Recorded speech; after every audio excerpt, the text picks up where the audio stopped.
Hello and welcome to the Old Man Orange Podcast. I'm Spencer Scott Holmes. And I'm Ryan Dunigan. And then I was reading some Green Arrow the other day. They had this 99-cent sale on Comixology. And I want to say this before you go on. At first I thought you were saying Green Lantern. So I was like, how the fuck did they fit all this in a Green Lantern? But go ahead, go on. Okay. Which, really, it seems like every week Comixology always has things like, oh, 99-cent deal, and you're kind of like, I don't want to spend money, but then they have some really good deals, and some of them is like, yeah, I'd rather just buy the trade paperback. I think that'd still be cheaper and stuff. But this one is one of those ones. It was Green Arrow, the Longbow Hunter, and it's like a 3-part thing from, I think, 1989 or something like that. And it's something I've been wanting to buy for a while. It's like $12 on Amazon, and I was like, oh, for 99 cents for all 3 issues or whatever, or I guess it was $2.96. I was like, I'll just buy it there. Whatever, that's fine. I don't mind. Every once in a while, digital one's kind of fine. And I actually do kind of enjoy the digital comics. You know, when you actually do kind of sit down and read them, I do like kind of doing that zooms in on each panel, and then you just kind of swipe, and it kind of takes you along. So there isn't like, because I guess that is kind of a highlight in some way, because when you open up a comic book page, you can kind of get a spoiler on the other page or at the bottom of the panel, or at the bottom of the page, where this one, you're going panel by panel. Yeah, you never get cheated, which is kind of nice. Yeah. And also, I think kind of like sometimes the downfall of trade paperbacks, if there is a downfall of that, is when a comic book's in like, regular form, the ads sort of are like the blockage. Yeah. Because sometimes, like, you'll see this real big splash panel, and it's on the right side, and you're like, I feel like I was supposed to open up to that, where, like, I see it already, and I gotta read up to it. Yeah. Which I think before there'd be an ad, and then it would flip over, and you'd have, like, the splash. Well, one reason most comics I don't really get single issues anymore, especially Marvel and DC, is because they are such whores when it comes to, like, advertising. Because there's just tons of ads in those ones. Well, I remember, like, Identity Crisis. Like, I had the graphic novel, but I saw you had the single issues, and I was just flipping through it. I saw that there is, like, for those of you who don't know, Identity Crisis is a very dark, serious story. It's a murder story about family members of Justice League members getting killed off. I mean, and it's somebody from the inside. And each issue, somebody dies. And in each one, too, it's like the covers of them. It's like the first one, it's like the whole Justice League standing around like a coffin going into the ground. And then there's other ones, too, where it's just like, Robin, he's sad. He has his hand on his forehead. He's looking down in shame. Then the next one's like, it's Batman. He's sad. He's looking down in shame, Another one just got Wonder Woman with a lasso looking angry. I don't know. Well, she's holding like a noose. Like she's holding off. like a noose. Like they're looking for like a manhunt. Like I think it's been a little while since I read it, but I want to say that like each issue somebody dies, or just about. And they're mostly always girlfriends or wives. Yeah, pretty much, and or like a father figure. Oh, yeah, I guess that's true. There's the real big thing that happens in that. Tim Drake's father dies along with Captain Boomerang. So, and that's actually kind of a really sad parallel action because you see like, I guess new Boomerang. I don't know if he's still in the comics since the 52 happened, but like Owen. Well, Captain Boomerang's not even in New 52. He's in New 52. Captain Boomerang? Yeah, he's in the New 52. He's not in the Flash. Not in the Flash, but he's in the 52. He was in Suicide Squad. Oh, okay. Because I was gonna say, because I know the guys in the Flash were like, "Fuck that guy. We hate Bring him back." I don't know. Like I like Captain Boomerang. What's wrong with that? Like, yeah, I mean, I just like he's a guy who's just got a bunch of. He's really all he is. He's just fucking like got a bunch of gadget boomerangs like Batman, sort of when it gets down to it. And he had like a what was it? He had I like their interpretation in Identity Crisis. He's like some fat wash up, that no one. He's kind of like balding. And he's still got sort of like a mullet that's in a ponytail. And he's still kind of like he's in the Rogues, just out of like, well, we know him, seniority. He's kind of a fuck up. Let's just give him a chance. And he's trying to reconnect with his kids. So there's this parallel story going on between Robin and his dad. They're trying to iron out some shit, and then because it's pretty much like not Dick, but Tim and his dad are kind of like this thing. Like he's like, boy, I don't want you going out there with the Batman. I mean, I know he protects you, but I'm afraid you're gonna die. I fought in Nam. I know some shit, So what was it? It was probably Nam. Yeah, probably wasn't Desert War. Anyway, so and then there's this parallel action that leads to Boomerang and and Tim's dad killing each other. Mm-hmm.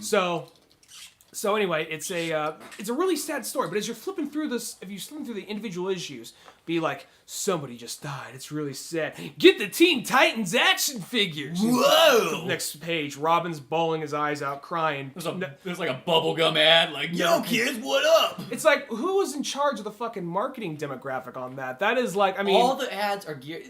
Sadly enough, they feel like they should be in like the Sonic the Hedgehog's. Kind of like those type of comics. And the Sonic the Hedgehog one has more adult-looking fucking ads in it than this did.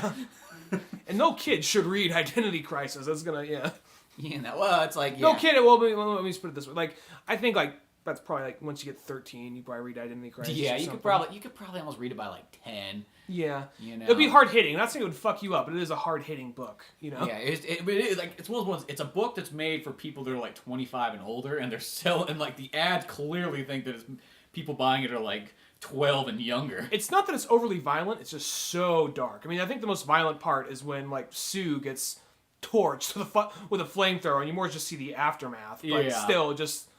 That's a really good book, because I never gave a fuck for the Elongated Man. No, he's a fucking Plastic Man ripoff, and I don't even like Plastic Man. Yeah, I'm like, I don't give a... And he even says that, and he's like, people think of me as a Plastic Man ripoff. But your heart aches for him so badly just by the end of the first issue. You can't help but just feel so bad for this guy. I know. By the time you get done, and yeah.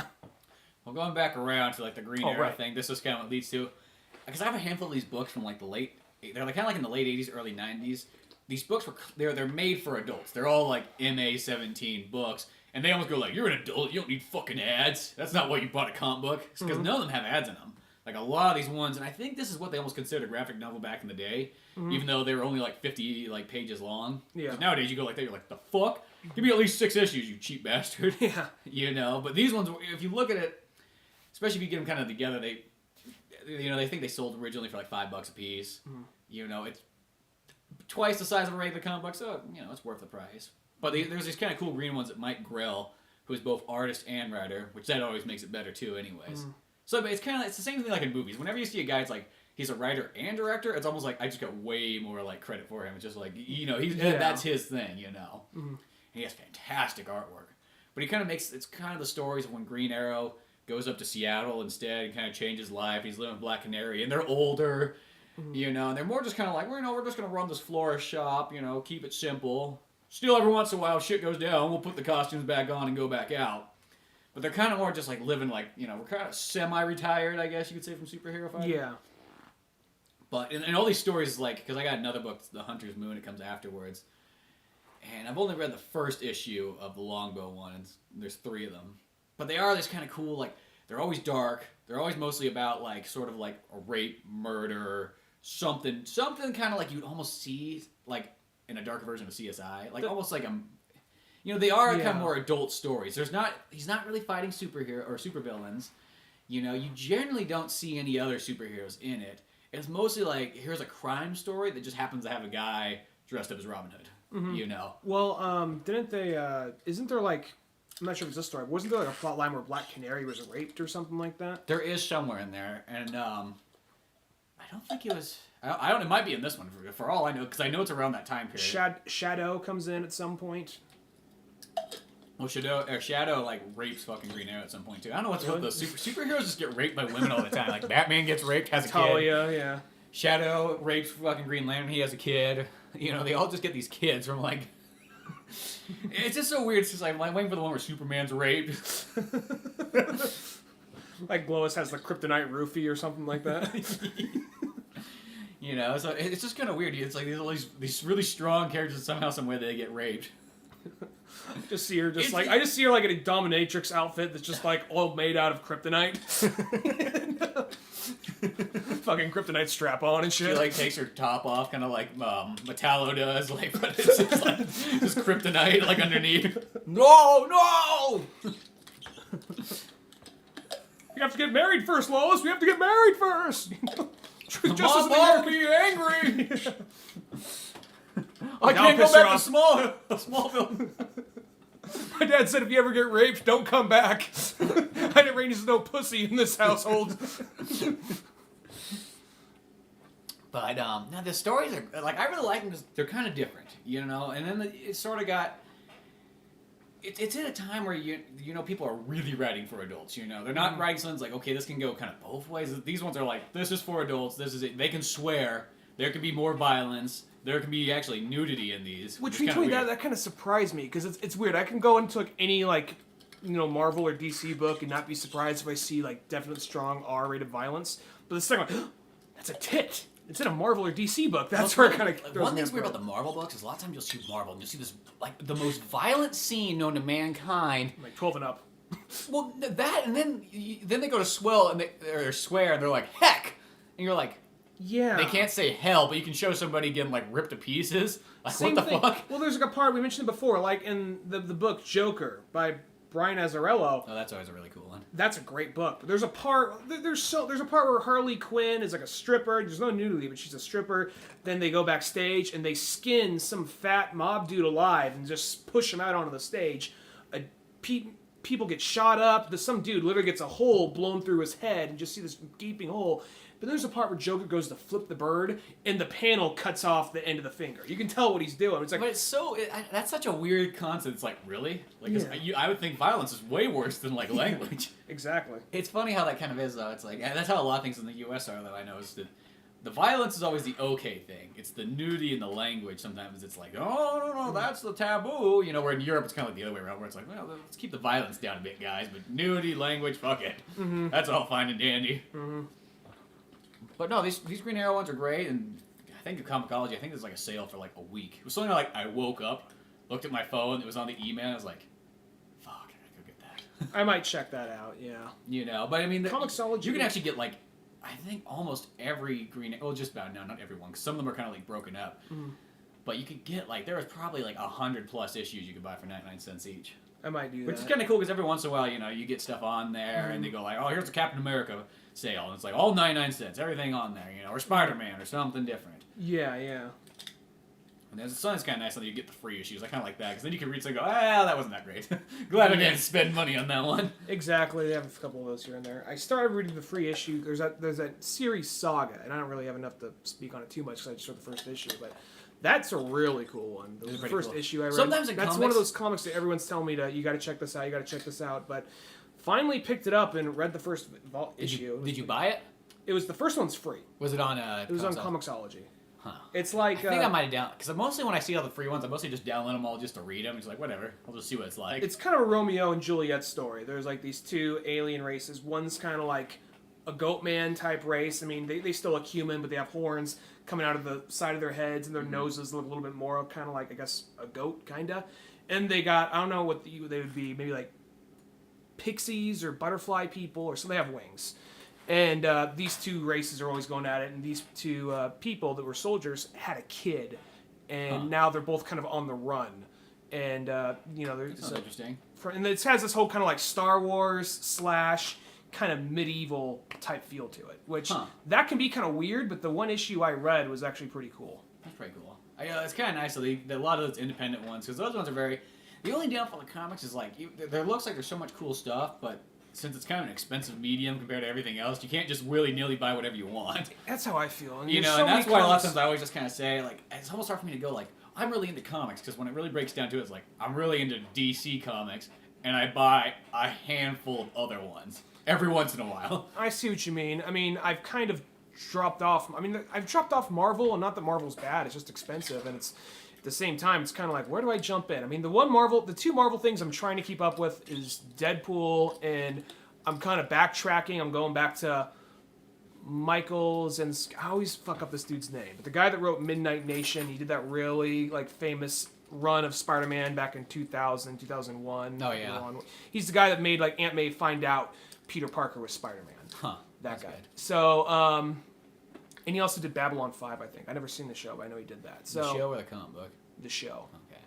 So, so I've been kind of backtracking and reading up on that guy's stuff because I really like that run. But, yeah, my Marvel, I've just fallen behind. I did something I never thought I did a little bit of since I'm trying to move because you don't realize how much shit you don't need until you start to move. Pack it up, yeah. Yeah, and it kind of, I was sad, but, you know, there's some of the comics I really liked. I was just like, well, I don't know, next time I'm going to read this. And to a friend of ours, Max, actually, I sold all my Ultimate stuff. Oh, did you? Yeah, all my Ultimates. Not the upside not for Ultimate you, comics, it's but not like Ultimate you're like, Avengers. because there's people that when they have to move, they have to literally move all their shit. Yeah. Or you can just kind of, in a sense, you got storage. You can just leave it at the house. Yeah. Well, I mean, actually, I should clarify. Not like all my Ultimate stuff, like Ultimate Avengers type stuff. You didn't sell like Spider-Man and whatnot. I don't know. Spider-Man, that was one of the first ones I got into, so I think I'm going to keep all my Ultimate Spider-Man. Yeah. I got the whole thing up to like where Peter Parker dies, so yeah. I think I just might keep it. Might as well keep that. I might jump on to when it becomes... I might eventually jump on to when it becomes Miles Kenny, but maybe when I have more money, so...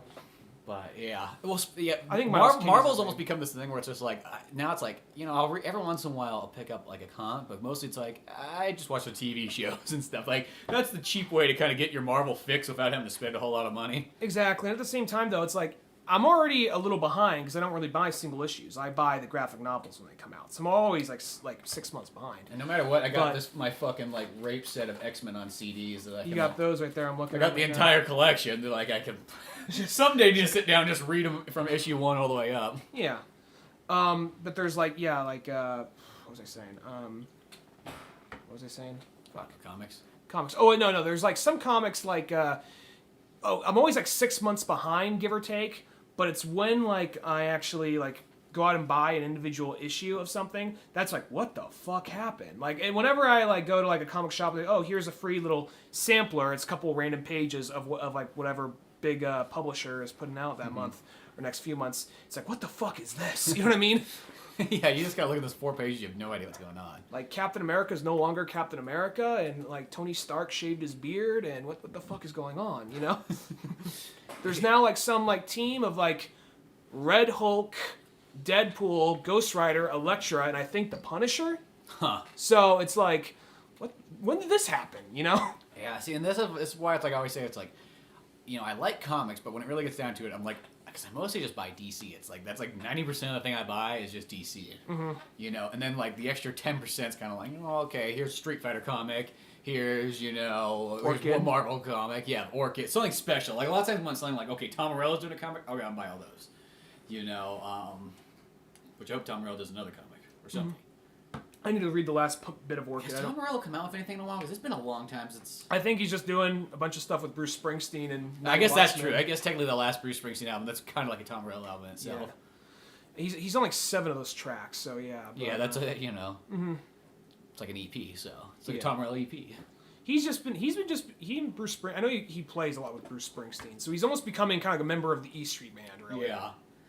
But I mean, like, yeah, he hasn't So chances are, if you go see Bruce Springsteen some point, which I want to do before I die, which I think Bruce Springsteen. Like you said, before I die, not before he die, he'll live on. I believe he will live on. I'm pretty sure he's gonna outlive us. Just look at him. He's like, I think 60, and he's up on stage, sliding on his knees, holding up the microphone, and just still like rocking out like a motherfucker. I don't know. I could not imagine sliding on my knees. I don't. Now. Yeah, and I'd be like 12 years old to still do that. I don't know how he. I have no idea how the fuck he still does it. So I'm assuming at some point, I'm assuming if you go see Bruce Springsteen, you will see Tom Morello because he always seems to come out. Yeah, nowadays. Their rendition of Tom Joad together is kind of the new Tom Joad. I never hear anybody ever play like. It always feels kind of weird now. They don't play the Rage, or they don't play the Bruce version. Not the usual Bruce version. Now you got the one where Tom Morello comes out, sings with them, and he does like that 4 or 5 minute solo. Yeah. Tom Morello solo, and. I think that's awesome, but you never really hear people do the original Tom Joad so much. And I think it's kind of like, it's one of those cases, not blasphemy against Bruce, but it's one of those things like after this new one, I don't know if I really, not like, turn it off, but like, I don't know if I would enjoy it as much. The new one's just so good. Yeah.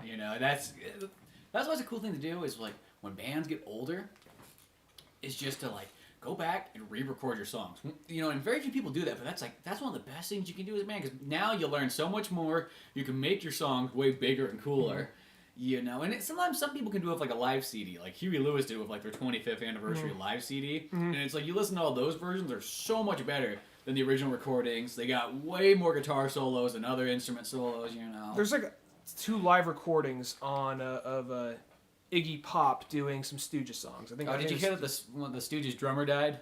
Yeah, I heard about that. It was really unfortunate. Like I think a year or 2 back, I think one of the guitar players died. Yeah, I don't think there's much left except for Iggy. Yeah. So really unfortunate.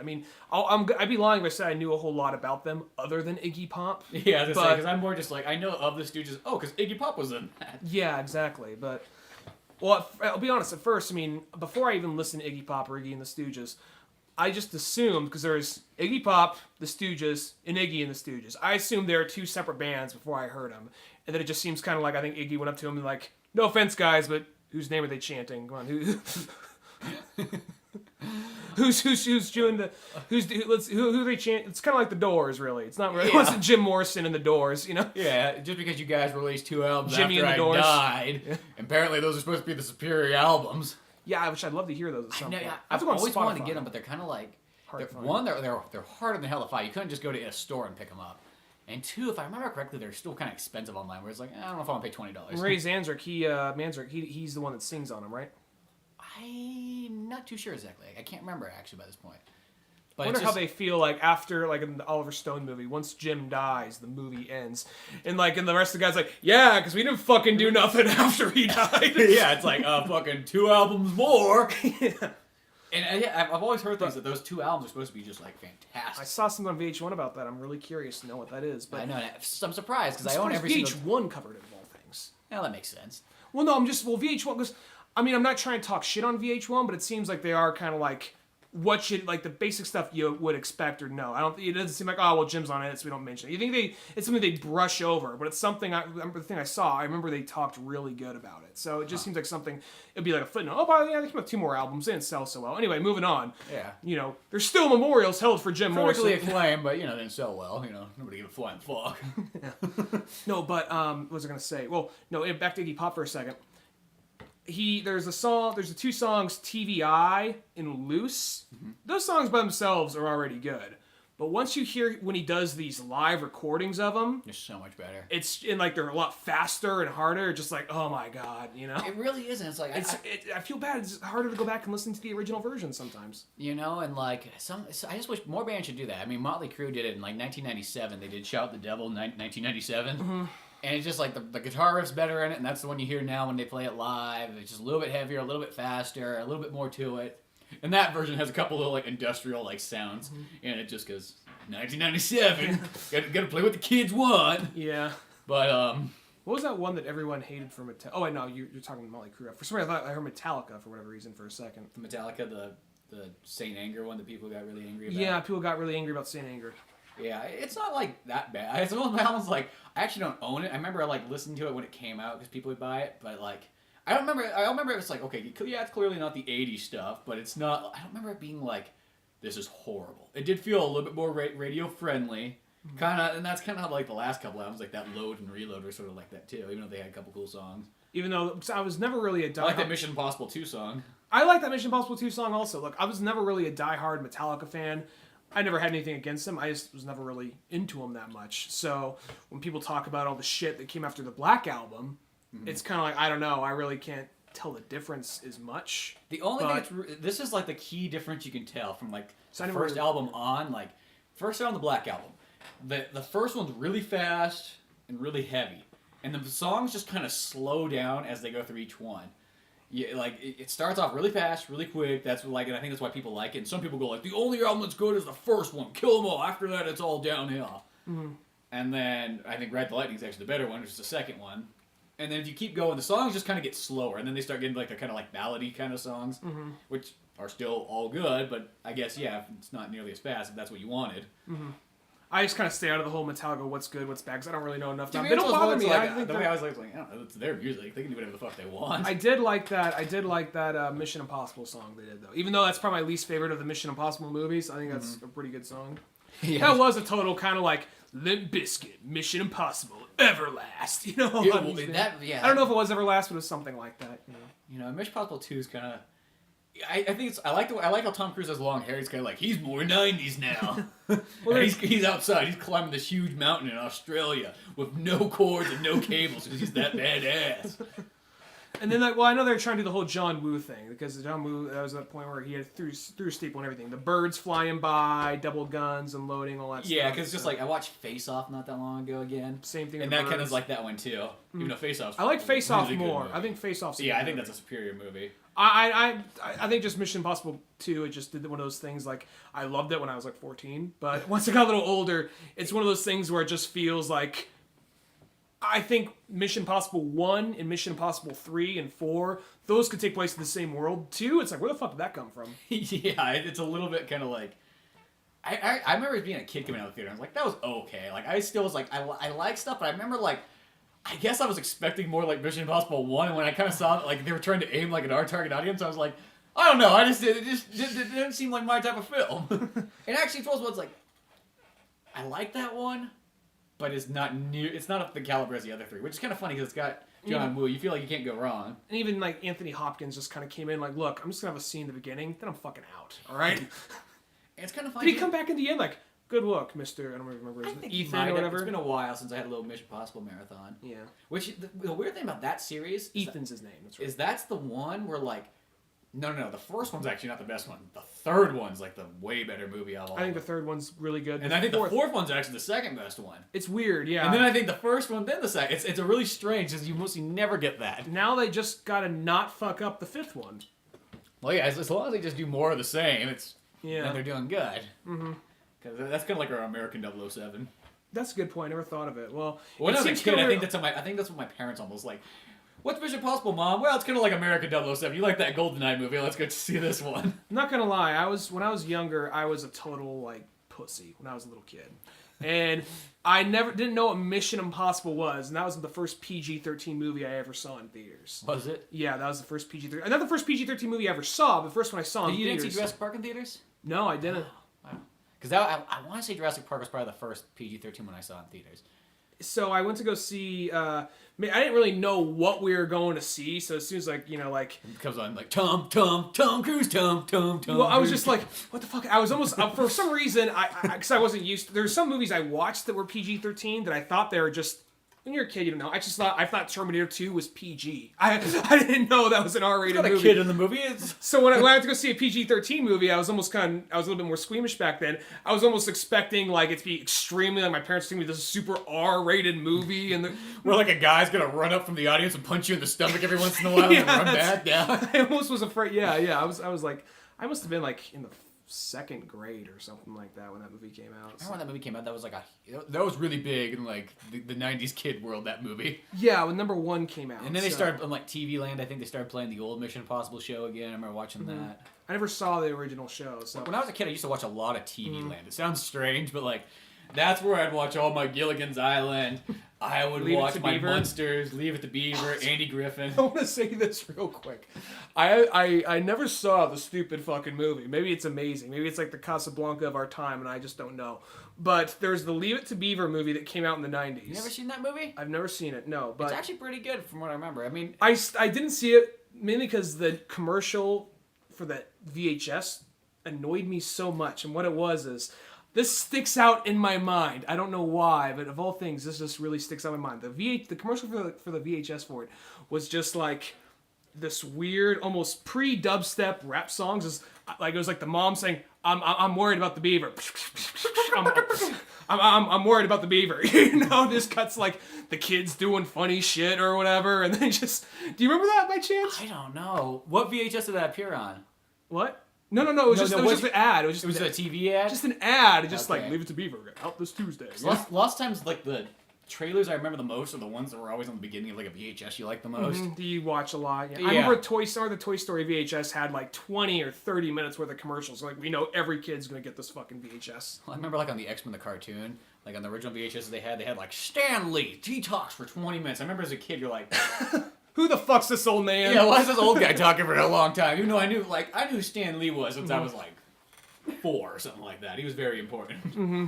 I was like, I understand this guy's important, but get to the X-Men. Yeah. I remember there was like an 80s there's an 80s X-Men that was... there was a pilot. It was a pilot. And I remember it's actually pretty cool. Yeah, and like they're going after Kitty Pryde. Magneto was, and the X-Men were trying to save her. And I remember, like, Nightcrawler comes in at some point. She's scared of Nightcrawler, but then, like, she ends up liking him at the end. I remember there was this, like, 15-minute thing of just Stan Lee talking to the camera. You're like, I just want to watch the thing, Stan. Come on. I understand what you did, but... I haven't watched those VHSs in so long, but I remember there being a couple other guys on there. I'd almost like to go back and see who those other guys were. Because it was, like, Stan Lee and about 2 or 3 other guys just talking. Jack Kirby still alive by then? He probably will. Well, he was old, and I could see him possibly. Because he's a pretty old guy. I could see him being around like in the 90s and then dying somewhere in there, but I could also see him dying possibly like in the 70s or 80s. Yeah, because he was already old when he was fucking drawing X-Men and Spider-Man. There's the book Making Comics by Scott McCloud, and he goes in like different ways, like way different writers work with artists, and he breaks down a couple of big people. It's like Alan Moore usually has like this very creepy, very well detailed drawing of Alan Moore. Like uses lots and lots of description that he hands off into to the artist and whatever. It breaks down different people. It gets like Stan Lee and Jack Kirby. You see Stan Lee has his arms open, smiling, like Stan would often explain while Jack drew, and then you see Jack just like bitter, pissed off, smoking a cigarette, just drawing, like hunched over the drawing board. Yeah. With like squinted eyes, just like, just like, I hate my fucking job. Now write in True Believers at the end. Like, I got your True Believers for you, you fucking prick, But there's like, I guess that kind of like that. When they made those Leave It to Beaver, they did a lot of those old ones. They had Little Rascals, Leave It to Beaver, I like Little Rascals. Dennis the Menace. Those are... you're going off. I'll say it afterwards. But yeah, Dennis the Menace. The Dennis the Menace story. Well, we have like, all right, well, I remember they kind of brought back like, look, this shit's dying, so we got to hip it up for the 90s kids. It makes sense. And we got a little bit of a preview of it for, I grew up watching the Dennis the Menace cartoon, so I knew who Dennis the Menace was. Yeah, and you'd see him in like the Sunday strips and whatnot. Yeah, but I think they're saying we got to try and rebrand this for kids of this generation before everyone that loves it dies, so we get some money off it. But I remember Dennis the Menace, like, you and me one time we were talking about like, well, what could you do with Dennis the Menace? First we were joking around, and then we just started getting very serious and very like, and then this could happen, that could happen. We were like, I think we explained on a podcast a long time ago, but it was one of those ones where like, what if it's about Mr. Wilson is this man who's just tortured by this child, but the entire town doesn't see it. It's almost like a Twilight Zone episode. Yeah, well, like, everybody else just goes, no, Dennis is the most nicest, sweetest kid out there and stuff. And Mr. Wilson just sees him for what he really is this evil, like, sadistic child. And it's just that one, like, Mr. Wilson! He's like, no! It was like no! Like a really creepy horror film. Like, it was like, it opened up, like, I think we were like, okay, the Wilsons just moved into town. They're a retired couple. They just moved to town. They're just going to settle down. Here's where they're going to spend the rest of their lives. And then, like, there's a family. There's a big barbecue going on. He sees the Dennis. I don't remember his last name, but yeah, he sees Dennis. He had a last name. I don't remember what it was. I think it was like the Wilkes boy or something. I was like, we always like, oh, there's the Wilkes boy or something like that. Not the Wilson, but anyway. There's that menace. Well, anyway, so there's like some barbecue that he was supposed to go to. He's like, I don't feel like it. You go like, oh, come on. Like, let's just say, I don't remember Mr. Wilson's name. Let's just say it's Wilford. Like, oh, come on, Wilford. It'll be fun. Like, I don't need it, He's in the garage by himself, like, taking some trash out, and he's in the little side yard. He hears, Mr. Wilson. Turns around, nothing there. Like, he just hears, like, almost like... like, down, like, low level, like, to, like, his roughly, like, knee length. The camera comes around, knifes him in the side of the knee. He falls over. Suddenly a rope goes around his ankles. And he's on like a fucking tricycle or bicycle just fucking pedaling away, dragging him down the street. And then there's what's this girl's name? Like Susie or something. There's a red-haired girl that always had a thing for Dennis. Mm-hmm. Then there was his friend, I think was Jimmy or Willie or whatever, that was just kind of a dumbass that always tag along.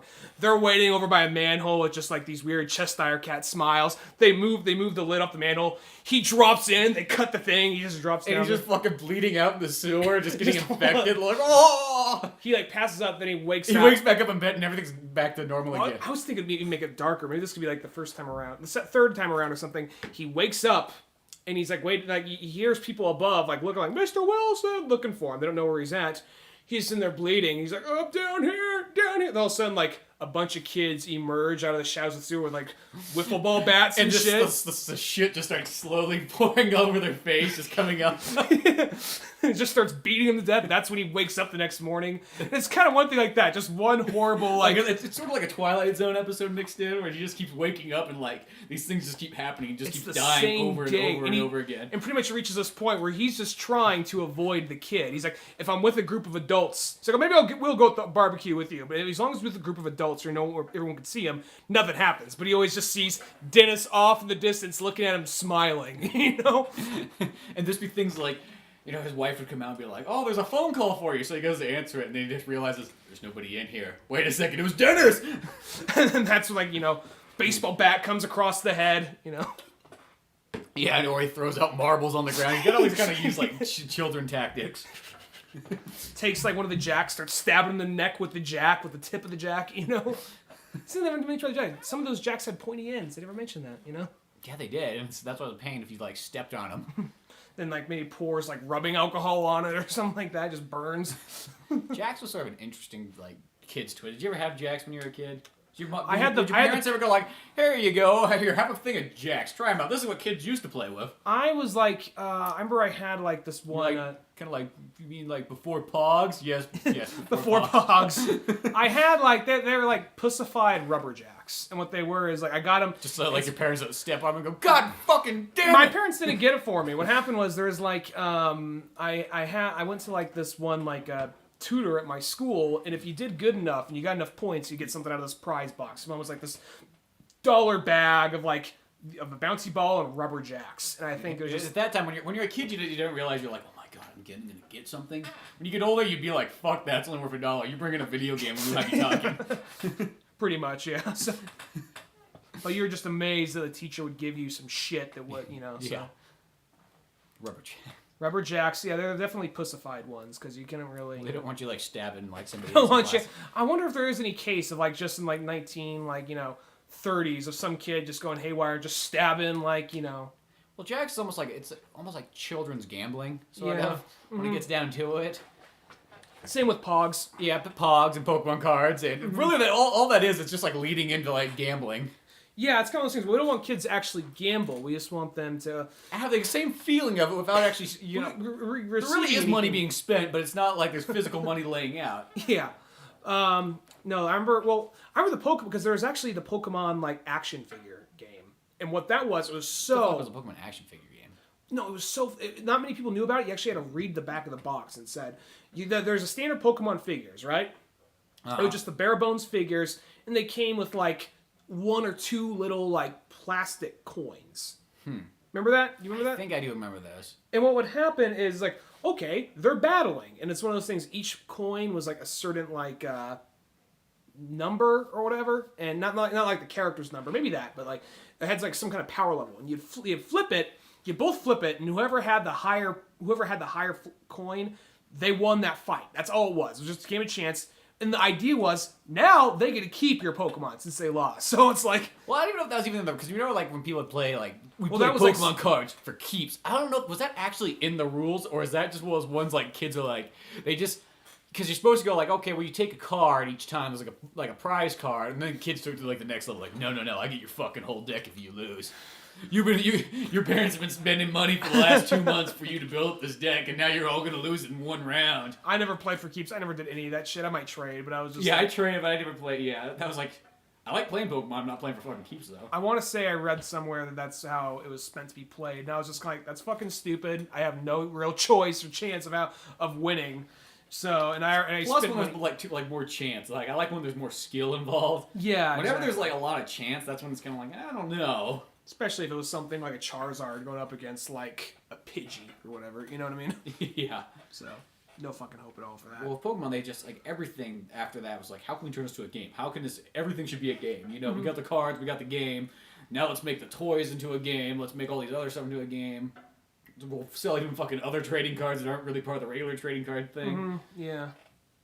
Then they'll start coming out with fucking Star Wars and Batman and all these other ones. They came out with a bunch. They're like Full Metal Alchemist ones. I never really got into the whole card playing thing, but I remember like all that ones. Like I remember the Star Wars one being like, it's like okay, this seems a little too complicated.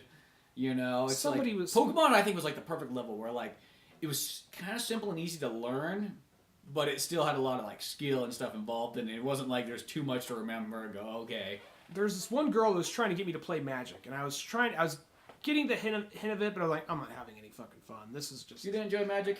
I mean, maybe if I played it in middle school, maybe I would have enjoyed it. But, because maybe that's when your brain has more time to, like... Absorb, like, rules for things that don't really matter so much. Exactly. But, it was one of those things, like, earlier this year, some friend of mine, she tried showing me how to play Magic, and I was just like, I just can't get into this. I'm sorry, you know?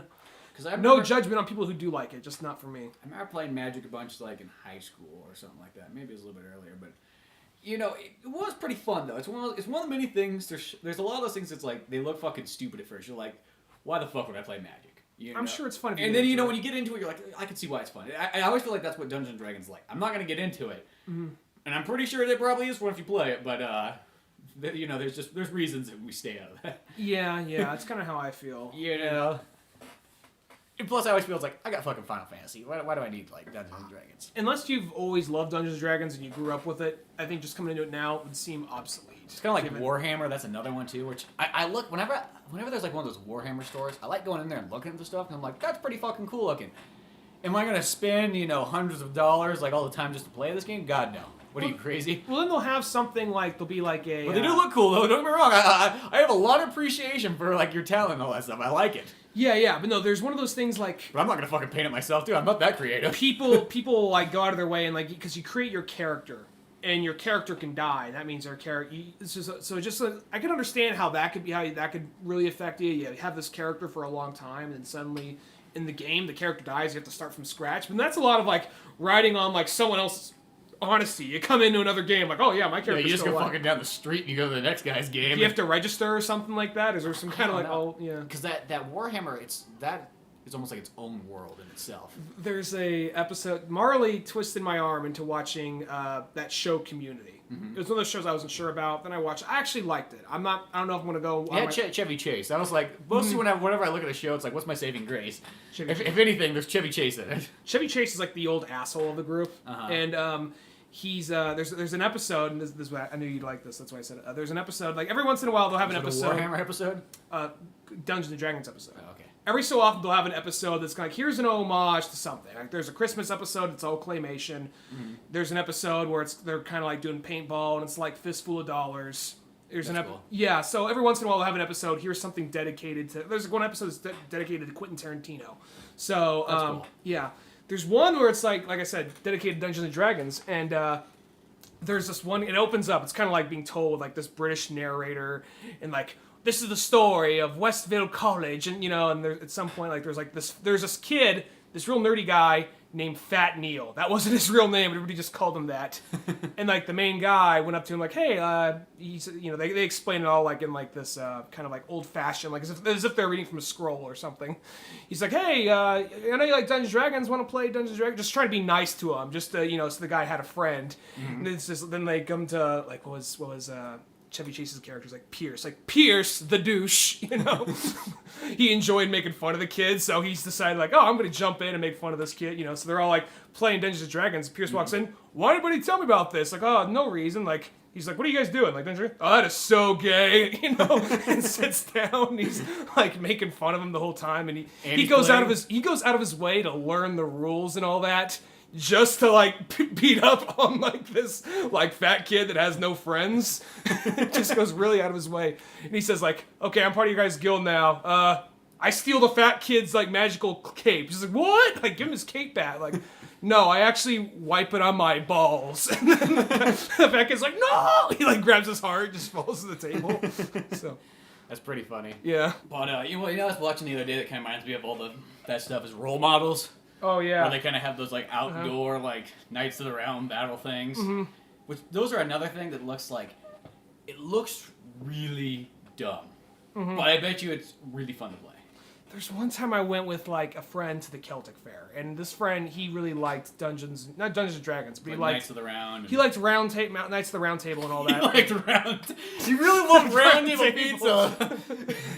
This seemed like the closest thing for like he couldn't get a job. He couldn't get a job there, so the next best thing was to go to the Celtic Fair. Disappointed once he realized they didn't serve pizza. No, but there was he really liked Knights of the Round Table type stuff and King Arthur and all that. And he actually went out of his way and bought like a real like suit of armor. And he wanted to go into one of those guilds and join. And what ended up happening was, there's a group of like 4 or 5 of us. And he asked me, he's like, hey guys, I'm thinking about joining one of these guilds. Come with me, all right? Like, so I'm like, all right. So we all go, and then like, it's just me and him. Everybody else bailed at the last minute. Like, I have no intentions of playing and joining, but I'm just doing this so he has a friend to hang out with.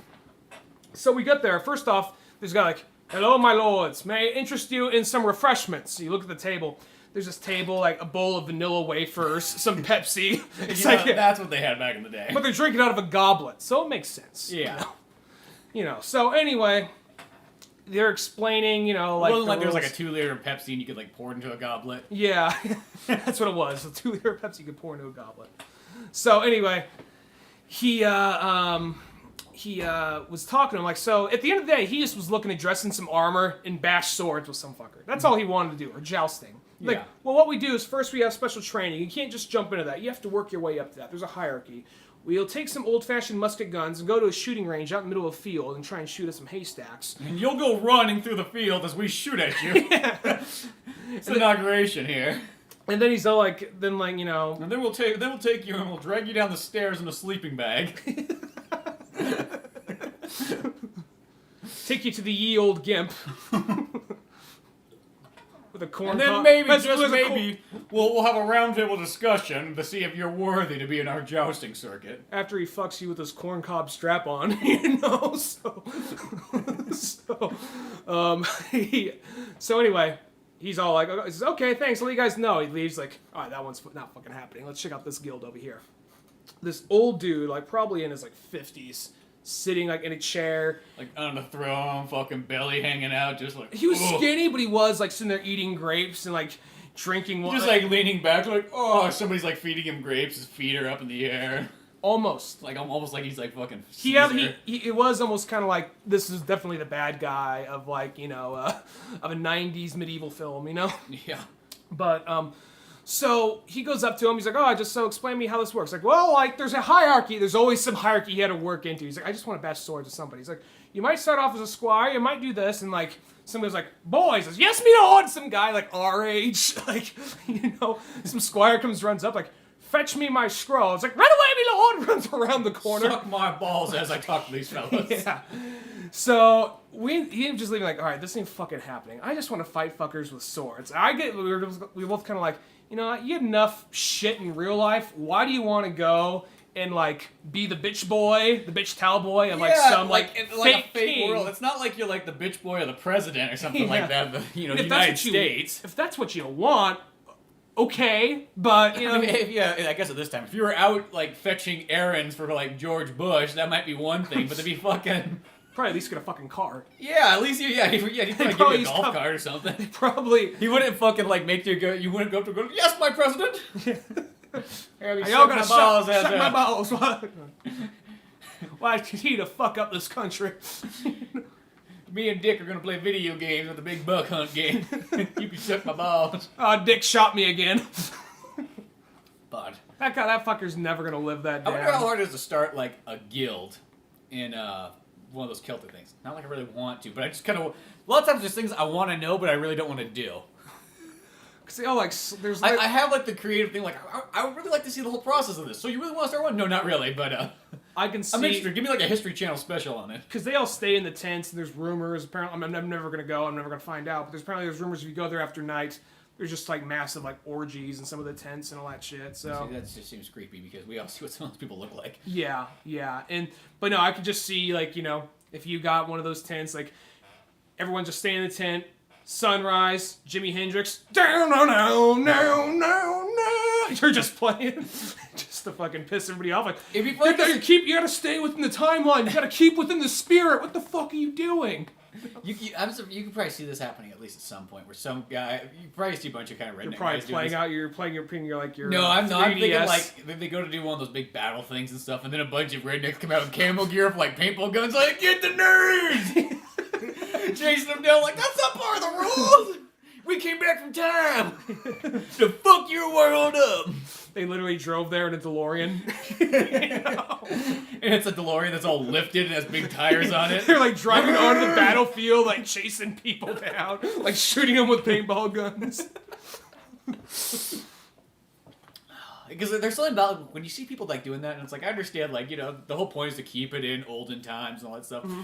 But there's that point where it's just like, when you know something's not real, where you're really faking it. No matter what, you're faking it really hard. It's almost like, I have a hard time believing it. If I watch a movie, I can believe it. If I play a video game in this time period, I can believe it. But when I get to like where you're trying to do it just in regular life, and I look over to the left and there's a fucking 7-Eleven, you know, and over to the right I see a bunch of like minivans, like I kind of have a hard time still taking it in. So there is always that point where you're like, I would love just to stir this shit up. There's that Show Home Movies that had a Celtic Fair episode, and it tackled that. Like, what's his name? Was it John C. Benjamin? The guy who voices Archer. He voiced the coach in that show. Oh, yeah, that's right. And there's an episode where he was helping with the Celtic Fair. First thing happens when he pulls in, he falls in the car just vomiting, all hungover. Then he gets over there and he's just like, he's having trouble keeping within the times and all that. Mm-hmm. He's all like telling the Brendan, like, I just like, this is one of the things I liked for that show. He's just like, Brendan, go over there and get me a cheeseburger. He's like, yeah, but I'm not allowed to get you a cheeseburger because it's, where it's 15:03. He's like, all right, take a look over there. You see that? Like, yeah, what is that? That's a car. Yeah, it's a car. Want to know why there's a car there? Why is there a car? Because we're not in 15:03. You see what it's driving into? A Burger King? Yeah, it's driving into a Burger King. Want to know why? Because that's over there. We're not in 15:03, and nothing is going to change that. So it goes on this big long rant, and it was actually I kind of agreed exactly with that thing. It's been a while since I've seen that. Well, that's kind of how those things are. They're like Celtic. I was telling someone about them. Like they're interesting things to go to. It's something that's like you should see one just to see it. But they're like a 50-50. It's like 50% of it's like, well, this is kind of cool, and then 50% it's like, I don't know, this is a little too weird. It's actually, you know what? Let me put it this way. For me, it's kind of like, because I used to like collecting swords. I don't anymore because I just realized that's another expensive hobby. It's like, what are you gonna do? You gonna like protect your home with like a fucking broadsword or something? Yeah, I mean, guy comes in the fucking rob place. You're gonna whip out this broadsword and be like, I will slice you in half, yeah. Before I even finish the sentence, just pulls out a shotgun. Yeah. Shoot you. No, well, the main reason was when I was younger. His buddies be like, dude, why the fuck did you shoot me? He pulled out a fucking sword. Did you see the size of that thing? It's like, oh, it's actually pretty fucking dull. Yeah, you didn't even sharpen it. No, but like, it's one of those things like I would, well, as we said earlier in episodes of the podcast, sometimes when we make movies, we would try and make movies with like sword fights and shootouts and all that. Mm-hmm. So in the Celtic Fair, that's where you'd find all that stuff. You found a lot of swords. You found a lot of swords. And I remember I bought a sword. It was like actually kind of like an episode of South Park when they go to the flea market. And like our parents are... Yeah, well, it was like, he said like, hey, are you 18? And I was like 16. I'm like, yeah, I'm putting out my license. I'm putting out my wallet. I'm like, oh, I don't got my ID. I left it in my car. He's like, oh, it's fine. Don't worry about it. You got cash, right? Yeah. We don't give a fuck here. Yeah, exactly. So, and I remember I bought like whenever that happened, because we live in some like little mountain town where you're gonna buy swords at. So I would flea market. They're there every week. I didn't know about that at the time. Oh.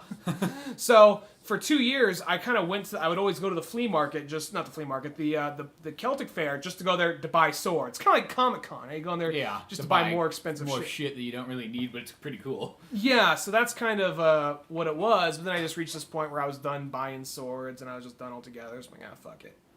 Yeah, it's you kind of get, it's like, I don't know, the one thing about just, I guess, weapons in general, I always just kind of feel it's like... And then once your house gets robbed and they steal a bunch of, like, all the giant swords you collected all these and you realize that those swords didn't do shit to protect your house. Yeah. Well, they broke in when no one else was there, as if the sword was just going to get up itself, like, fuse into some kind of Voltron thing, and just chase them through the house. Fucking nunchucks on one side, a spear on the other, a gun in the center. Frodo's dagger was, like, the head of it. It's small. What else could it do? It just lights up. It's like somebody's robbing your house.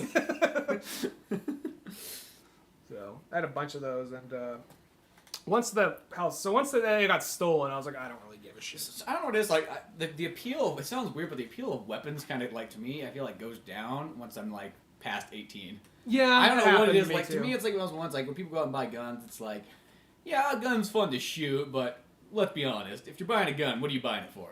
To shoot something, right? Yeah. And I just feel like the only reason you own a gun is because you're going to shoot somebody else or some other animal or something that doesn't deserve to be shot.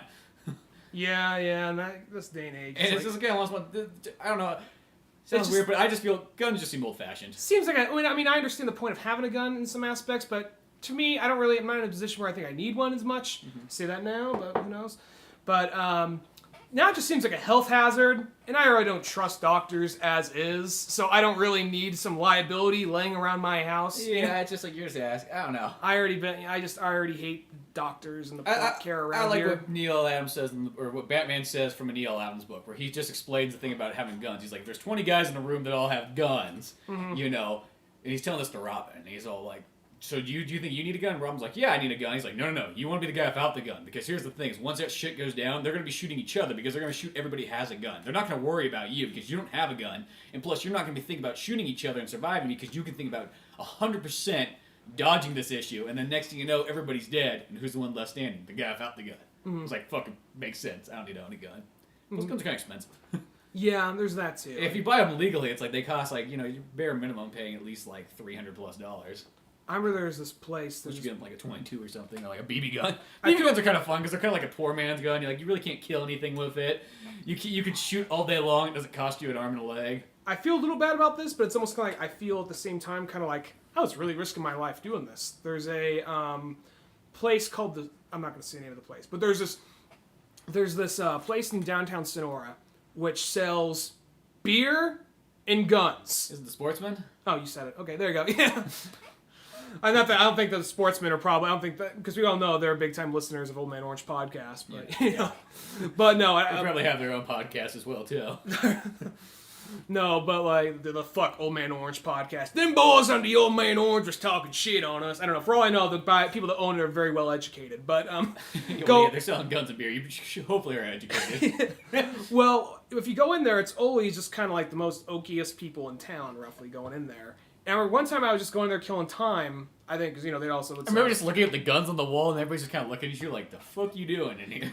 Yeah, that happened once. Well, I went in there mainly to get something to drink, and then I was with Joe, and we walked over to look at the guns, and they had like this huge fucking like, almost like tri-gun like revolver that was like some dirty hairy thing. Like Clint Eastwood looked at that like that's too fucking big, just that fucking. He was like, oh my god, you have to give me a backpack for that one.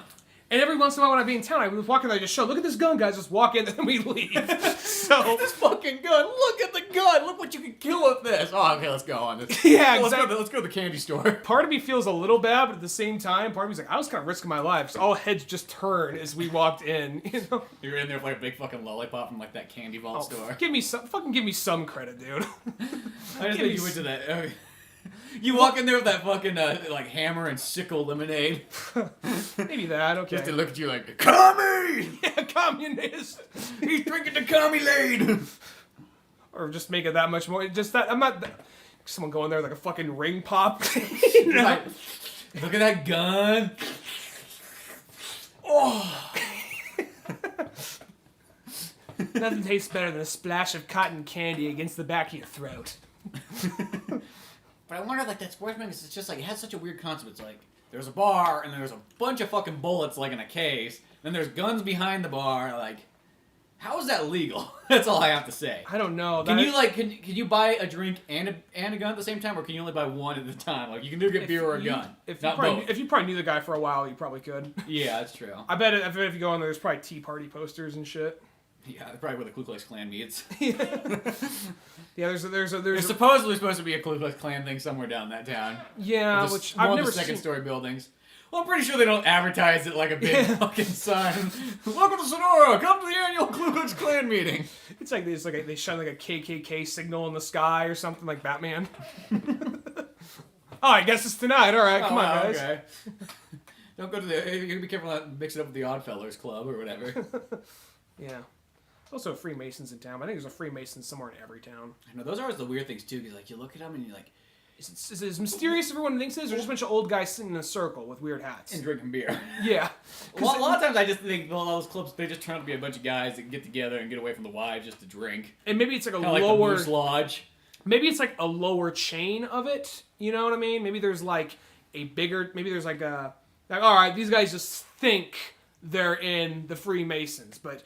Go 3 steps up. Here's the real Freemasons. Well, then you see some of them, like there's this one in Murphy's this Illuminati type shit and stuff, and on their building or whatever, like the thing has a pentagram on it, and each one has something written on like each point of the pentagram. You're like, the fuck is this? Like, look, I've seen National Treasure, and I know a thing or two about this.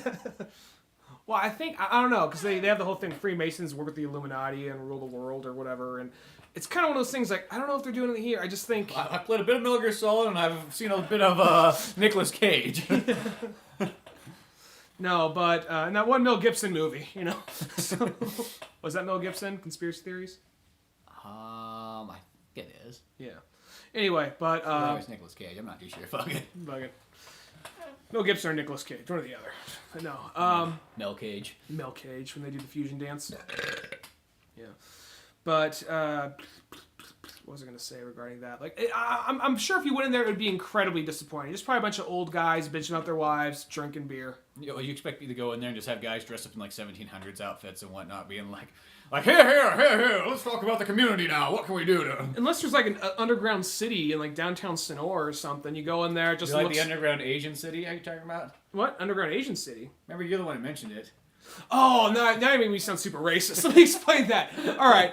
Well, there's a bunch of Chinese restaurants in town. But you never see these Chinese people in public. You never do. I mean, you see some Asian people, but never the people... But they're not the people that work there, though. You never see them anywhere in town. So I'm wondering if there's like this, like, I don't know, like bat pole they slide down into like this underground city that we're unaware of that, like, you know, or it's either that or it's in fucking like Cloud Atlas. They just go back and they go to sleep in the back of the restaurant until they're needed again. Because I never see them anywhere in town. I mean, there's some Asian people in town, but not the people that work at these restaurants. Yeah, I've never seen a single and one. We have like 9 Chinese restaurants and Japanese restaurants up here, so it's like, where the fuck are these people? You know? I've always wondered that. So, I don't know. Do they not buy regular groceries, or do they not go to the local Walmart? Well, there's that one place I mentioned like a few podcasts back, place sell airsoft guns, and there's the room in the back that sold a bunch of like import Japanese, stuff. like food. Japanese and Chinese food and whatever. So I'm wanting like Philippine food. So I'm wondering if it's like, I wonder if like they all go there or something. I don't know. That's the only place they buy a bunch of like dried goods. Yeah. I have no idea, but I just wonder. No, I wonder if like there's like some kind of like Illuminati like secret city underneath like downtown Sonora, like secret room. Because you go in there, like looks like a very like boring, like, you know, a very. I'm guessing it looks like a very boring like banquet room that you could rent out for like, you know, like $50 a day maybe. But Are you talking about the underground city, or are you talking about like the Moose Lodge? No. The like I'm assuming when you go to the Freemason building in downtown Sonora. Yeah. Downtown Sonora looks just very boring, very basic. But then you like push a button or something. And you go down this elevator, and then you realize that the Freemasons are the one running this underground Asian city. It all comes full circle. And there's all this like billows and stuff, and these Asians are like pushing them the whole time, and there's these fires and generators going. No one was pissed off before. They are now. Like Conan, like pushing that wheel. Yeah, he pushed that wheel for fucking like 25 years, and that's how he got all big and buff. The dark secrets do you keep downtown Sonora? I always wonder, because those things, I remember as a kid, like I couldn't figure out like what, like I think the Oddfellows Club, and it's the OOT. Drawing a blank on that. I think there's another letter in there, and whatnot. And I'd see him in all like the pretty much the gold rush like towns. You would see it in Angels. You would see one in Murphy's. You would see one in Sonora. You would see one in San Andreas, and so on. And I always wondered what that was. And the mayor figured out, I was like, oh, that's what it is. Mm-hmm. But I think a lot of them kind of like, sort of like the Moose Lodge. I think what that is too is like you become part of a club member of the Moose Lodge, you know, and there's like maybe 1,000 Moose Lodges in the entire United States. Maybe there's more. And I think what those things are, it's like, I think it's a bunch of guys got together, and it's pretty much like a man hangout place. And they just got the point, it's like, you know what, the bars are fucking expensive. Why don't we start our own bar, and we could just, you know, pay what it costs, and we'll have a club out of it, so we get, you know, tax deductions or something. And then the thing, too, is, like, whenever you're out of town, you know that there's always a Moose Lodge you can pull into, and you pull your RV up and stay the night. Friendly folks. I never seen... I think that's what that's all about. So, like, the water buffalo, like the blue water buffalo from, like, Flintstones or something? Yeah, that's exactly, I think, one of them. And I think that's what they are. I think it's sort of a club where just old people got together, they drink, and, like, I feel like in the modern age, what it would be is, like, in the future, if there's a Moose Lodge past like a lot of Xbox, yeah, I'd be a lot of Xbox. Place to get away from the wives. We go play a bunch of Xbox and drink beer and not have to pay high prices. That'd be disappointing. You want it to be something kind of like, so not saying that this like is some like revolutionary like camp of some sort. Or you want something that would at least match that level of secrecy. You know what I mean? Just to find out, oh, it's just a bunch of dudes hanging out. You want something to be like fucking eyes wide shut or something. You know, you want it like some weird thing. But then I guess if it was that by this point, some weird ass shit like that, you'd almost want it to reach that level. Like, oh, these, just I don't know, just to match that secrecy. Like something, there's a reason to hide that. Like, they're all going in there like fucking each other. You know. It's not like, you know, one of them comes you back. probably go in there and they all bitch about politics and stuff. I bet you if anything, you go in there, a bunch of old men drinking beer, bitching about politics as usual, but not doing anything about it. Yeah, probably. That's the thing. A lot of old guys, they get really into this politics thing, and they just stand there and go, bitch, bitch, bitch, bitch, bitch, and it's like, well, what the fuck did you do to... Every so often, I'll go to like this donut shop owned by a Korean family in town, and once again, I never see him anywhere else. Sonora donut one? Yeah, once in a while, never see him anywhere else. That's a good fucking donut place. I do. I don't go there too often because donuts are bad for you, but I like donuts. But those are good. If you're gonna have a donut, I always say go to like the fucking like source. So I go there, and there's always a group of old guys out front bitching about politics and bitching about North Korea. It's like you're at the fucking Korean donut store, dude. You see that, because I see at the gym too, there's just old people, and that's all they do is like, oh, we do one set, then we bitch about immigrants, politics. yeah, or like... Then we do one set again, then we bitch about politics, and then we go home. Immigrants and... politics and immigrants, like, you guys realize you're eating at immigrants, like... And you realize you're not... The thing too, I guess, it's like, if you're going to bitch about something, do something about it. Don't just sit there and bitch about it. That doesn't get anywhere. Mm-hmm. You know, and it's like, that doesn't, you know... It don't. That's one of the reasons I don't even watch the like, news Obama's going to do this, and, you know... North Korea's gonna do this. It's just like, well, why don't you go over there? You go fucking over to North Korea. You go say something. If you don't like it that much, you fucking walk your old ass over there and go say something. Walker and all. Yeah. We'll fucking buy you a plane ticket. Hopefully you won't come back. Yeah. You can go hang out in North Korea because you seem to like it so much. You talk about it all the time. Yeah, I'm just...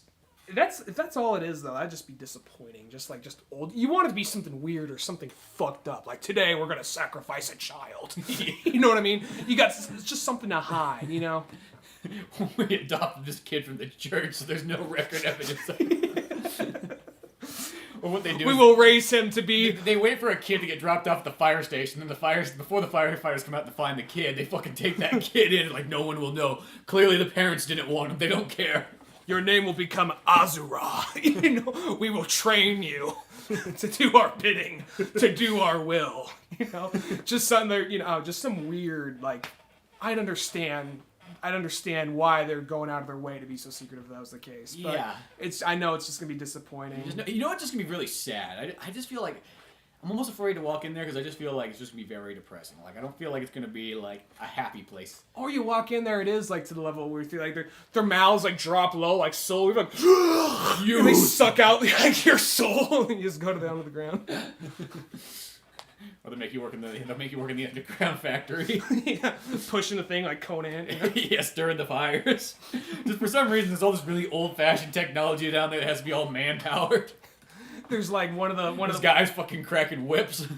It's Azura or whatever, the boy they stole, and like some girl runs up like, Azura, we were friends and we were children, don't you remember? He's like, oh, just like the will has spoken. Like smacks her, goes back to like work. He just cracks her neck over and just sucks out all of it. She just shrivels up, and he chucks her in the fire, and then goes, ooh, just starts flexing and gets even bigger. Azura has spoken! You know, like, bow before the Moose Lodge. He has antlers. He's got this, like, antler thing on him. Like, these demonic-looking antlers. Almost like he's like a minotaur, but he's instead like a moose. Cracking the whip. It's Moose-otaur. Moose-otaur. I want to see that now, what the secrets the fucking Moose Lodge really does have to hide. I know. We're missing out. Something about it. We got to become a card-carrying member. Then you got to worry about going into town, though, because, like, you don't know who's a member of the Moose Lodge. You will if you go there long enough. Yeah, but it's one of those things you start, like, as you're trying to uncover the secrets, you know, like, you're going in, like, you get, like, for a medical exam, your doctor's all like, hey, you might want to be careful. Well, everything looks healthy, but things could go wrong if you keep up living the way you live. Like, well, what do you mean living the way I live? I follow the basic food groups. I exercise regularly. Like, you know what I mean. You know? He like scratches his like chin. There's like a ring on his finger of the Moose Lodge or something. Walks out. It's like, oh shit, they're onto me. You know? They know. You don't know who you can trust now. You know? Yeah, you don't know who's a member and who's not. Yeah. No. Nah, but that's just one of those things. I'm curious. That might be a good short to make now. Who knows? We'll see what happens with that one. The Moose-otaur. The Moose-otaur? Or Moose-otaur. Moose-otaur. Moose-otaur. Yeah. Moose-otaur's better. Yeah, Moose-otaur sounds cool. The first name Ozzer, I bet that's from some anime. I don't know. Yeah, probably from something. The Moose-otaur. Moose-otaur. Yeah. I don't know. Those things are weird down there. They're all over the place too. And there's a bunch of different. Moose-otaur sounds like an. Because then there's like the Elks Lodge, and you got all these things like they have like competing like tribes. So Moose-otaur, the Elkatar. Yeah, from the Elk Lodge. Moose-otaur. That almost sounds like a fucking STD.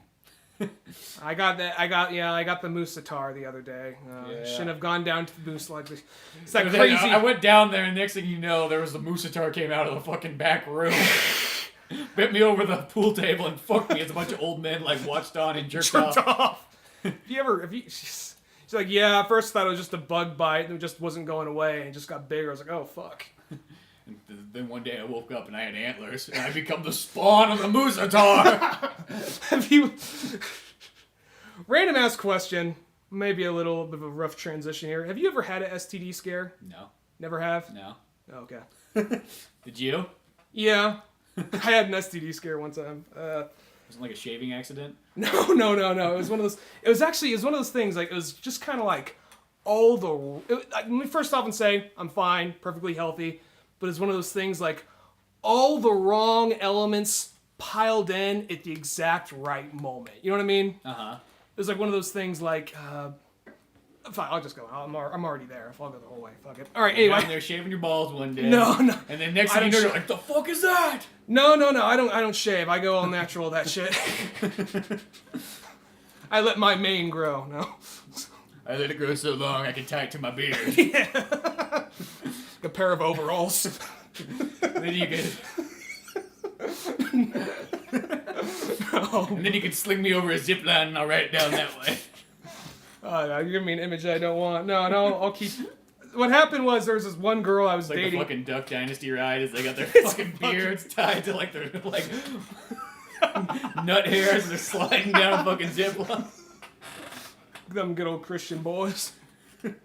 No, there's like a. I guess I got to give you like the explanation of why my mind went. It was really the smallest thing in the world, but it was. The combination of things that happened all at once made my mind go, what the fuck, you know? So what ended up happening was there's this girl I was dating for a while, almost like 2 years roughly. Mm-hmm. It was a long distance relationship, and as long distance relationships go, we broke up. And broke up. A little bit of Canadian came out. Yeah, we broke up there. Broke up, you know. And I said, "What's this all about?" So my Canadian. Don't tell me you're fucking sorry. I fucking loved you. No, but anyway, no, so what was this? We broke up, and we were still, like, kind of doing the whole thing, like, oh, we don't hate each other, but we're just not gonna talk to each other for a while, just because, you know that whole thing, just gotta get away. Mm-hmm. So, what ends up happening is, within that time we broke up, about like a month later, she started seeing somebody else, and that hit me pretty hard because I felt pretty hard for this girl, and I was still in love with her at the time. And then she guy just does like the turnaround, like, yeah, well, this guy was the next guy at the corner, so I just went to him. I don't know. She felt bad about it, but she was trying to, you know, it was one of those things. He was a Moose-otaur. He was a Moose-otaur. Well, that's what comes in. I don't know if I can say that. I was gonna bust up laughing before I even got to it. He's a Moose-otaur. She's fucking a Moose-otaur. No, what ended up happening, though, I don't know. I never met the guy, but she ended up seeing this. You didn't walk in one point, you just heard this. There was a traumatic moment. She was just getting plowed. She was bent over the fucking pool table. There was a bunch of old men jerking off. I'm so glad she don't listen to this fucking show. It's like, this is what you couldn't do! I thought I was in Oregon. I thought I would just stay at the Moose Lodge there. I'm a card-carrying member. I could pull my RV up. I could get some cheap beer. And next thing you know, I walk in, and all of a sudden, I go in there, and she's fucking on the pool table getting fucked by the Moose-otaur! It's not that, no. So... That fucking old man Soul Reaver comes by. Old man Azrael. Just to suck my soul out for its youth. So what ends up happening, no, not that, but would have made the story probably a little more interesting, but it's one of those things, like, found out she didn't really, you know, she found out that she started seeing someone shortly after we broke up, which that's always kind of a kick in the balls, but whatever, that's life. And she, you know, she's like, I didn't leave you for him or nothing. It was just one of those things. Just kind of happened after we broke up and yada yada yada. All right, whatever. I'll talk to you some other time. Literally, the next So day. Boom! Slam down that phone. You can't really slam down a cell phone nowadays. Without breaking it. If it was I would have totally slammed it down. Like, all right, yeah, whatever. If you got a fucking rotary phone, you can slam that down. It makes that ding sound. You're like, fuck you. Exactly. You're I probably would have done that if I wasn't on my cell phone. But yeah, it was. But you got scroll up. Click. Yeah. Yeah, that's right. Slide your pocket like you're doing a scratch screen now. You gotta be very careful. No, it's one of those things. This phone's gonna last me 2 years now. I gotta wait before I get an upgrade. No, it was one of those things. Like it was like I wasn't like guilt tripping her, but I wasn't being like a dick about it. I was like, yeah, okay, whatever. I'll just talk to you later. I gotta get my head cleared. So, the very next day, right after I find out, it's not like those ones you're going down to like the strip club and you're like, hey, I'll give you an extra $20. Can I take a photo with you just so I can put it up on my MySpace page just to show that I, you know, she's got a boyfriend. I really gotta show it up. Look, she's got this moose guy.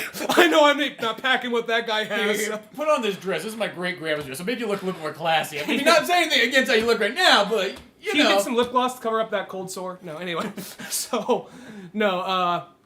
Ends up the next day, and this is when I'm in that, I told you, I said the story about working for the weird guy from Chile in that magazine. Yeah. This is around that same time. And I was going, we were going around looking for advertisements. And what ended up happening was, it was like, I go to the Heart Rock, which is a little like Christian restaurant. And they don't put that on the fucking outside though. They really should. You don't realize that until you're inside. Like, and okay. Then you look left, and you look right, and you're like, Fox News is on the... and then you look like there's a cross, and you're like, oh fuck, and you I'm already in here, what do I do? Yeah. No. Fucking jump through the window, like, there's a perfectly good door there. I panicked. I'm sorry, it's just gonna happen. No, they have like Fox News, there's a couple Bible quotes along like the walls here and there. You're like, oh, that's what this place is, you know. But anyway, whatever, they were nice when I was there. So I go in there, I'm like no real emotion or enthusiasm. Like, yeah, I got this fucking magazine, want to buy a spot, you know. So it's really that level of enthusiasm. Like, I'm not getting paid, so fuck it. Yeah. I'm not getting paid, and it's not my magazine. Yeah, and I was just kind of like, whatever, I'm just going in here to try and get some fucking ads. You want it or not, you know? So then they're like, all right, just give us a minute. And like, well, probably not. I'm like, all right, well, can I use your restroom real quick? I'm like, yeah, sure. So I go in there, I use the restroom. I go to take a piss. I look down. I won't go into detail, but there was something there that wasn't there before. I was like, what the fuck? Just my... fucking fall over inside the restroom. Sir, are you okay? I just run out there, like, with my dick in my hand. Does that look normal? I'm like going and running up to different people. And you're yelling at, like, the Jesus statue. Just heal this! He starts Everybody's looking at you at the bar, or it's not a bar, at the fucking, like, restaurant thing. Just slap my dick. Heal it! So then I'm just like, what the fuck is going on? This goes into what I said earlier, why I don't trust the prompt care doctors up here. And, so then I just... I trust you, Jesus! So I became religious for that minute. Just for that minute I became religious. So then I get in my car, I drive over to the prompt care, and I'm just kind of like, they see that, you know, it's just one thing after another. I got this light, I might possibly have this thing that stays with me, doesn't go away. B, means this girl was cheating on me, which she wasn't. And C, is just the general feeling turn into a Moose-otaur. Moose-otaur. Or just the general feeling of just heartbreak in general, you know what I mean? Yeah, so now you get, like, it's almost like getting a bad tattoo of, like, you know, forever. Like having her name underneath there. Exactly. And then you realize the guy fucking drew in a fucking Moose-otaur head, which made it worse. Only this thing itched. So I went into the prompt care and like, all right, we'll just go, you know, I told them the situation. Like, all right, just go in that room and they kind of go like, well, let's take a look. Well, Billy, do you mind if I call you Billy? We don't like to share real names here. Some guy goes, so you into the butt clan? The what? The what? You know, the butt buddies. You know, when you and your friends get together, you slap dicks together, drink a little bit of wine coolers. You know, no. Watch some romance movies. You know, you look like that kind of guy. Look, I work for the Elks Lodge. Stay away from the Moose Lodge. Let me tell you, you know, you want revenge. No, the Moose Lodge is where they take your ex-girlfriend and fucking rape her in front of everybody. You didn't need to go there, man. So then it all starts to make sense. No, so... But the thing is, like, I guess you can't call it rape because she's really into it. No! Picture of her just giving thumbs up. Fucking photo, just like, so until you stay at the Moose Lodge. 00151. When I told this story, I didn't want it to go this. I didn't mean for her to get this involved, but whatever. She don't listen to this show. So what ends up happening is, so I go in there, and like they you know, puts on some gloves, pokes my dick with a popsicle stick, looks at it. He just like fucking takes out this like hot needle. It's like, okay, get ready. Or some guy goes in there, feels it. Yep, that's good. Walks out. You Midget see, comes out, just kicks you really hard in the balls. Okay, he'll be gone in 2 weeks. it's magic. Midgets have magic kicks. Like, what the fuck was that? It's like, No, some guy goes in there. you ever wonder why you don't see midgets in movies anymore? They all work at hospitals now. They have magical powers. No, I go in there, like, somebody goes in there, feels up, just walks out, like, okay, it looks like you're all good. Fucking walks out, then all of a sudden you see, It's not like one you of those ones where the doctor comes in, it's like, okay, now for my feeling up. What if that guy just filled me up? He's like, oh, that guy. What do you mean? He just like, he has I'm the only guy working here today. He has like $50. He has like $50 hanging out of his pocket. He just like tucks it in. Oh, that was nothing. Anyway. It's like, oh, Hobo Mike, he comes in every day. He's like, that wasn't the fucking doctor? No, he just wears a white hobo suit. He kind of looked a little dirty. He's kind of proud to be he's considered the clean hobo. I see the guy around town. I know what guy you're talking about. No, but so I go in there like, yep, that looks like herpes. Like, you know, just heart stops. And just very kind of like, yeah, whatever, that looks like herpes. We got some medication. We'll have the results for you in 2 weeks. Well, is he sure? I mean, this is the only, I was in a relationship. Son, you got about a month to live. Yeah. Might as well go do something fun, you know. For fuck's sakes, don't just go butt fuck your other buddies again. Just go do something fucked up, you know? Go You ever been to the Moose Lodge? No, here's the thing she says, though. Don't bring up the Moose Lodge. Here's the thing they said, though. She's like, it could be herpes, or it could be... AIDS? No, like, something else. It's just a very serious thing. Like, did he sniff beforehand? No, he didn't like sniff. She didn't sniff. Oh, she didn't go... I had to inhale. Geez. I just had to inhale. So, like, we suggest you do this. How much is that? I already paid $70. How much is that? Like, oh, it's probably the same price. Okay, yeah, you're a doctor. I trust you. You start chucking money at him like, heal Pretty me! much. They started doing it because, you know, they said, like... Bring Jesus in here. You bring the Jesus statue. No, so then, like, they talk me into doing, like, 2 other tests. And so I go in there... They're drawing blood. First off, this lady drawing blood. She goes in there and like, I just got 3 times. I just got news that may have just changed my life for the worse. And I'm just sitting there, just kind of like, oh my god, hope that please don't let this be true. Oh my god, you know. Is this lady giving you like wise crack remarks? Kind of like, all right, let's come on in, you know, sit right there, you know, just really like kind of faint Southern twang. She then like pulls you over thinking, oh, you're probably used to this. then she like goes to like penetrate with the needle and like whoops, I gotta take the cap off first. Can't do much without that, can we? Then I have this look on my face like you know, she's like, oh shit, this guy just got some news. You know, like okay, then it goes back to this super smiley face. At least it's coming like a quarantine outfit, like we're okay now, we don't want to get just to make it fucking worse. So then like by the end of this trip I end up paying like $150. Mm-hmm. And they say like, all right, that's all I gotta pay, just $150. Yeah, just $150. Don't worry about it. And like 2 weeks later, I end up getting like a bill for like $400 for the shit they didn't tell me about. So one of the things I fucking hate and don't trust the prompt care. So then for a whole week, I'm just kind of waiting by the phone, just kind of like in the dark, just like contemplating life, contemplating. You got like a fucking blanket over you, like you're dying. Kind of just contemplating life, not really sure where I'm gonna go, what's gonna happen. Like, was everything a lie? What is this? You know, all this. Then, like, you're like Homer, I haven't talked like to when him. you read that. There's an episode of Simpsons where Homer reads that. I think he reads a book, or a guy tells him it's like, where the guy's like, treat every day like it's your last. Mm-hmm. And then Homer's sitting there, and he's just fucking crying. Like, Kind of. I wasn't crying. I wasn't crying, but I was just kind of like, what the fuck? Who knows? This may be nothing. This may be nothing, but we'll see what happens. And I was just altogether just like. I wasn't crying or anything, but I was having trouble, like, kind of looking forward to anything, you know, like, and it was like, what does it all mean? What's it all mean, man? What happened to my, you know, and another thing they said, like, is I was in there, like, look, I was talking, like, how could I have herpes? Because I was in a relationship for almost, like. It was a long distance one. I didn't think they traveled. Yeah. I was in a relationship for almost 2 years. Like, how long does it take to serve? Like, oh, you could have it up to 3 years before it starts to show. Anyway, let's move along. That'll be like $125.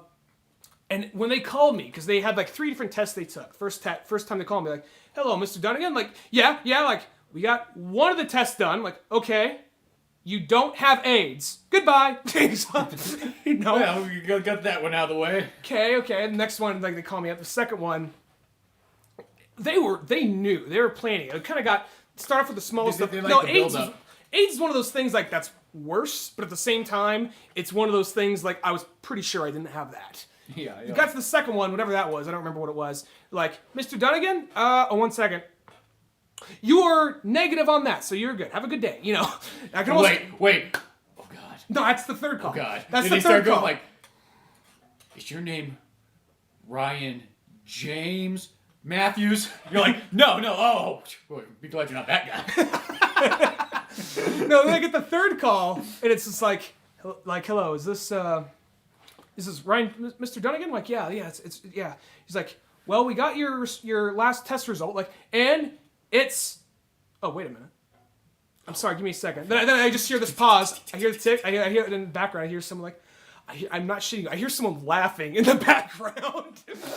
Like they're fucking making wages. Like, oh my God, this guy's line is on the fucking line. And like, you were negative. Have a good day. Click. I'm like, oh my fucking God. Just suddenly it kind of, that put things in perspective. They're like, thank fucking Christ. But right there though, and that's when I was kind of like, because I was contemplating, I was like, what am I going to do if I have it? Because I got to contact her. I was going to wait. I can't hang out with my friends anymore. They won't treat me right. I can't go out in public. I'll be ridiculed. The guys at the Sportsman won't let me go in there and point out that cool gun anymore. Well, it was one of those things I wasn't sure what to do. And then, like, what ended up happening was I ended up, I ended up, like, sending a letter saying, look, I didn't tell her this. This is the first time I ever told anybody. Like sheet of like all the things you're cleared on. It's like, you owe me this much money, No, but like it's sent her a letter just clarifying things and not like didn't tell her this shit right here, but sent her a letter just saying kind of like look, maybe we can be friends later and this and that. But I gotta get my head cleared. I'll talk to you later. Delete my Facebook page, all that shit. And then later, we're cool now. I never told her this story right here. I don't think she'll hear this, but who knows? But put the fucking now. Well, fucking post it on her fucking wall. No, and then like, what kind of got me wondering though? They said something else. Like, what is something else that's not the Minotaur? Like, what was that? I go or the Moose-otaur. Like, I just got this image. Like, what if I went there? Like, say I got whatever something else was. Mm-hmm. I drive all the way to Oregon. I'm out her window yelling, like, get out here! Face me! He's like, Ryan, look, I'm sorry, but it had to happen. Like, no!